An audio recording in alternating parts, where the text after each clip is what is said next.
Welcome back. In this video of the playlist Research 101, we're going to talk about finding sources that are reliable to use for your research. I'm going to do it two ways. One is through my university's library. All universities' libraries are set up a little bit different, so what works within my library may or may not be available in your library. I would suggest that you look at your settings to see what capabilities you have within your school library. And then understanding that not everybody has access to a school library with excellent research sources. Sorry about that. I'm also going to use Google Scholar to show how to find good research articles as well. So with that, let's switch on over to my desktop and get started. So as you can see, I'm inside my school library, which is the Jerry Falwell Library at Liberty University. I spend a lot of time in this screen doing my research. For right now, what I've done is I have used what's called a Boolean string to narrow my research. So right now I have artificial intelligence plus machine learning. That's a pretty broad category still. And so I'm going to narrow it down by using another plus sign and putting in quotes that I want to look specifically at neural networks. And so this is what you want to do to try to be as precise as possible to get your results. So I hit enter, and you can see I went from 407,000 research articles down to 208,000. Still a lot of articles, and I need to narrow it down even further. When you're in an academic program, they usually require that you use what's called a peer-reviewed article. This is an article that has gone through a strenuous review process, usually facilitated by the publication, to ensure that what is published has been, I guess, academically vetted by peers within that specific academic discipline. And so at my library, I can very quickly, easily, and check peer reviewed, and you can see it dropped us down to 179,000 results. A little bit smaller, a little bit easier to manage, but still a lot of research. The next thing you want to do is think about your time span. In my case, because artificial intelligence has gone through such a rapid change within the last year, I like to start off with 1 year. What has been published in the last 12 months? And that narrows my list of sources down even further. Now it's time to start scrolling through and deciding, out of these 38,000, which articles am I interested in taking a closer look at. I automatically tend to avoid anything that doesn't sound like it's tied to a specific publication. So Nature London, not real sure what that is. It's international. I'm a US student. I want to know what's happening within the United States predominantly, because those are the corporations that I am communicating with in my articles. Okay, the Journal of Urology, it's interesting, but it's tied to a specific type of study. In this case, prostate cancer. Not something I'm interested in. Okay, advances in artificial neural networks, machine learning, computational intelligence. Okay, at first glance, I look at this and I think, okay, I like it. I see it's in Amsterdam and it's on neurocomputing. My first thought would be, it's not something that's happening in the United States. But here's where I make a discretionary exception. I happen to have vendors that I work with, people within the AI network, that are in the Netherlands and in the same area that Amsterdam is located. So I might be interested in seeing what they have to say, because I know that there are people within the artificial intelligence sphere of companies that are located in that country. And so I might consider that a little bit more. And we'll just scroll down for now. I'll just kind of make a mental note that, that's one I might want to look at. Okay, physiology. Okay, it's talking about using algorithms for neurodiagnostics. Not quite what I want to look at yet. Same thing, brain-computer interactions. Okay, it's for biology and medicine, anesthesiology. You can see that right now, artificial intelligence and machine learning is huge in healthcare. Gynecological cancer, pathology and laboratory medicine. Okay, here's one. Translational vision science and technology. Okay, they're looking at glaucoma. Okay, here we go. Neural processing letters, new advances in artificial neural networks and machine learning techniques. This sounds interesting. So I'll go ahead and click on it. And sometimes this takes a little while. It depends on your library's interface. And then I click to look at it online. And now I can see it, okay? I can see what it's about, what it's talking about, okay? It's from a conference that was held. It's a biennial conference.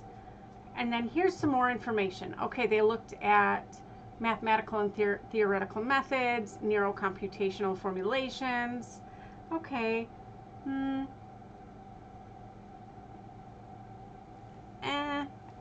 It looks good. It looks interesting. It has a lot of information in it.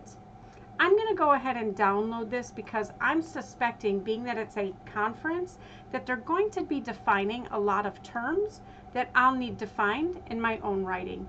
So then I will go ahead and download this PDF, and it'll stick it right into my downloads folder, which if I click, I can see right here that it's already there. So it's saved. Okay, go back to our results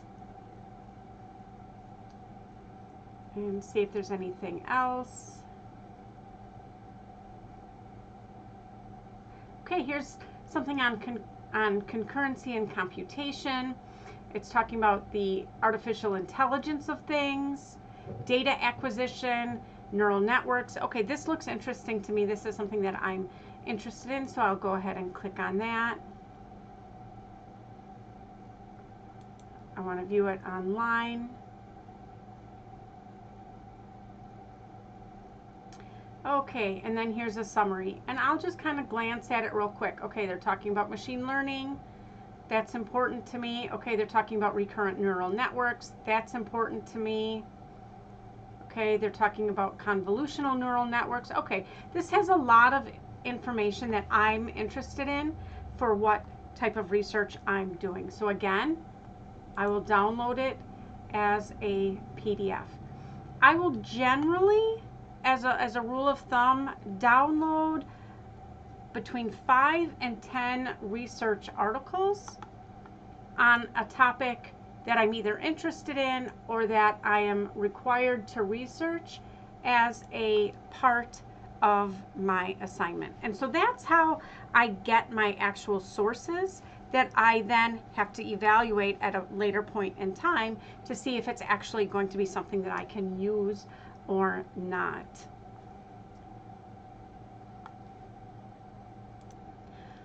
Okay, the other way that you can do research is through Google Scholar, and you can access this by typing in scholar.google.com, and you use the same type of Boolean string that we used in my school's library.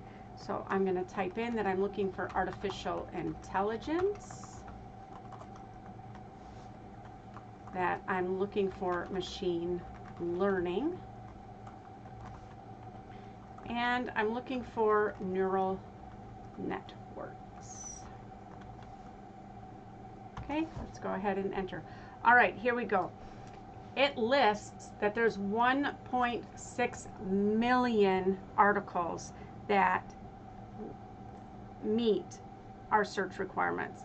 That's a lot to try to determine on what you want to select or not. So again, I can come in here and do a few different things to try to narrow it down. So I can say, you know what, I want anything that's been published in the last 8 months. And that took me from over 1 million articles down to just 41,000. Makes it a lot easier to start looking through this. I have the ability to sort in different ways. And let's look at this any type here. And it looks like right now it's just review articles. By saying review articles, I narrowed it down to just 12,100 results. So now I can look at this a little bit. It doesn't give me quite as much information as I had on the school library when I clicked on it, but it does give me at least a little bit. So I can click on this one. I see it's at sciencedirect.com. Accept all cookies. Okay. And it'll give me the abstract and the paper. Now, I can access it through my school, but if you don't have access through your school, you can purchase some of the PDFs. You're a little bit more limited on what you'll have access to. Here I have access to the abstract, the introduction, and then what they call section snippets, just little bits of information from the report itself. I don't get the whole report. And then here we can see that 240 other papers actually cited, or I'm sorry, 240 references that were actually cited within this research paper. So I might decide that I want to actually go look at one of these instead of that. Thinking of this particular research paper on the application of artificial intelligence, machine learning to high performance composites. This is a secondary research article in the sense that it is directly referencing primary sources for some of its information. And so this is another way that you can access research that would be viable for a term paper or an assignment. Some papers, they're open source, meaning that the publications have them completely available so that you can see everything. Others are going to be limited and based on a subscription or purchase basis. If you have access to a library that gives you access to research periodicals and publications where you can view them for free, that would obviously be ideal.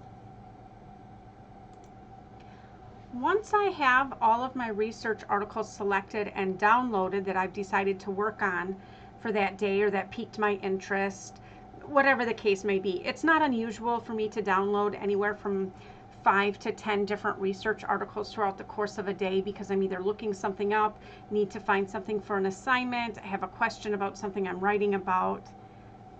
Regardless of how I get my research articles or how many, I log into my account with MODV. As you can see, MODV stands for My Own Document Vault. This is a great tool that I think all researchers should have access to. And here I created a vault. That's my AI research articles. I will come up here and add file, and I will add these new files that we just found. So I'll just go ahead and say OK, and it's going to add them.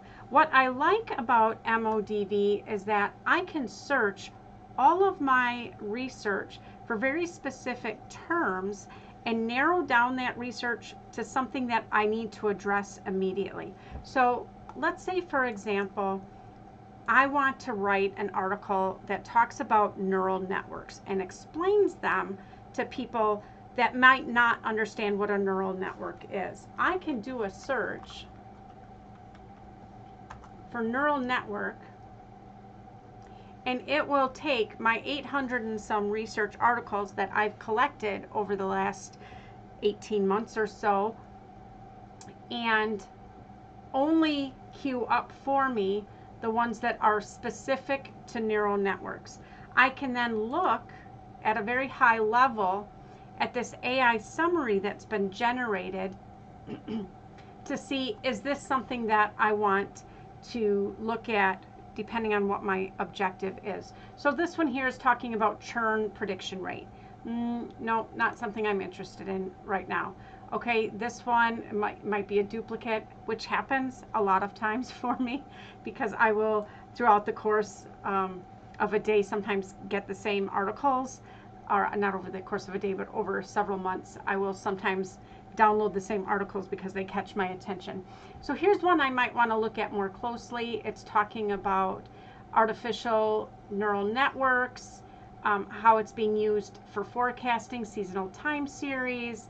It talks about gated recurrent units and things that I'm familiar with just from all of my research. So this might be one that I want to look at more in more detail. And so that's why I like MODV, because I can look at any of my research by narrowing it down and doing a keyword search.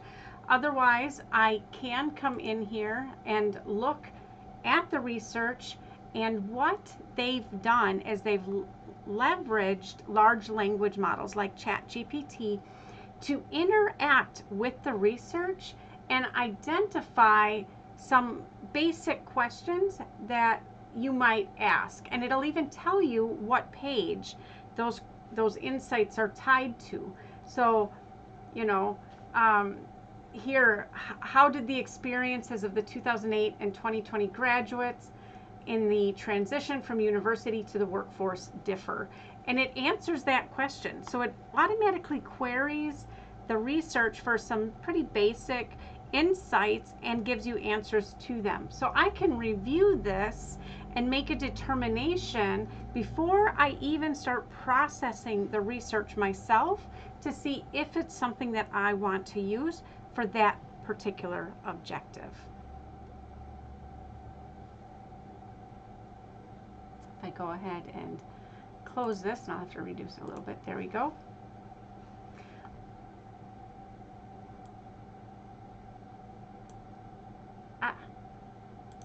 I can also click on this and look at the insights that way as well, which is nice. I have more than one way to access it. Now, if I click here on Edit in Browser, it will open up the PDF and give me the ability to look at it and mark it up and use some of their basic tools. My internet is a little bit buggy because of the time of night it is right now. Plus, this is one that's designed overseas, so sometimes I have a little trouble getting into some of my documents depending on the time. There we go. Here's one that's loaded for us. Okay, so I can go through and look at this. I can also use their tools that they have here and do some basic highlighting and annotating if I want to. I've opted not to use MODV for my highlighting and annotation. I use a different resource for that, which I will show you as we continue our way through the series. So I hope that brief introduction into sources and how I quickly identify what could be potential research articles that I may want to use.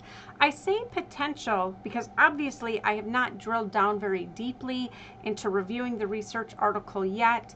I've made my selection based on a keyword Boolean string search. I've also made my selection based on relevancy from a time frame perspective. In my case, I like to stick within a year. If there isn't enough within a year, I mean, there's times based on my string, I might get 5 results. I will then up it to 3 years, sometimes 5, and that's it. Unless I'm looking for research on history where the timeliness of the research isn't as relevant, I will never exceed 5 years for any of my research that I am currently writing about. But again, that's me. That's because of the field that I'm writing about at emerging technology and how rapidly technology changes. If you're in a field that doesn't see a lot of significant change year over year, you can use your own discretion in selecting the year range that you want to stay within. Regardless, I would always recommend that you select a peer-reviewed article. Also, watch for ones that say redacted or retracted. Those are ones where the publication pulled that specific article because there was some error found within the article. So make sure that it hasn't been retracted by the original publisher. Sometimes they're corrected and republished, in which case it's fine to use. Those little details make all of the difference. And you want to make sure that if somebody questions your research, that they're not questioning the sources that you selected. I hope you found this helpful. Be sure to come back and check out the next video. Talk to you soon. Bye.